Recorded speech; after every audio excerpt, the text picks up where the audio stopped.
sa pakiramdam po ni Senador Bato de la Rosa. Ang sabi niya, I feel betrayed. Okay? Ito raw ang kanyang nararamdaman kung sakaling pumayag ang palasyo na papasukin ang International Criminal Court sa bansa at mag-imbestiga tungkol sa war on drugs. Tiniyak na raw kasi dati ni Pangulong Bongbong Marcos na hindi niya papayagang makapasok ang ICC sa bansa.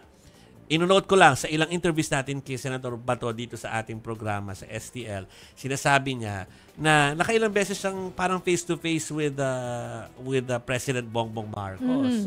At ina-assure daw sa lagi na hindi pa papasukin. Kaya yun yung pinangahawakan niya, kaya feeling niya siguro masakit sa loob yun. Oh. Diba? Pero kahapon inihayag po ni Justice Secretary Boying Remulla na hindi na nila haharangin ng Interpol kung magpapatupad sila ng arrest order mula sa ICC. Magkaiba po yun sa ating mga viewers. So iba yung kampanya ng ICC na hindi haharangin kung ano man ang gusto nilang gawin, pero hindi pwedeng, kumbaga, walang gustong role doon ng gobyerno. Oo. Pero yung Interpol, kapag maghahain na ng arrest warrant, ibang usapan. At Okay? kailangan tayo mag-cooperate. Yes.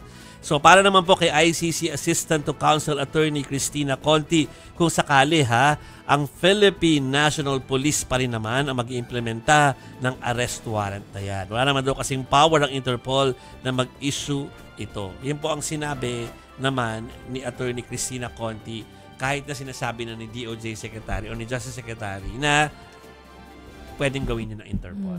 So, tingnan natin kung ano yung mangyayari doon sa dalawang bersyon na yun, mga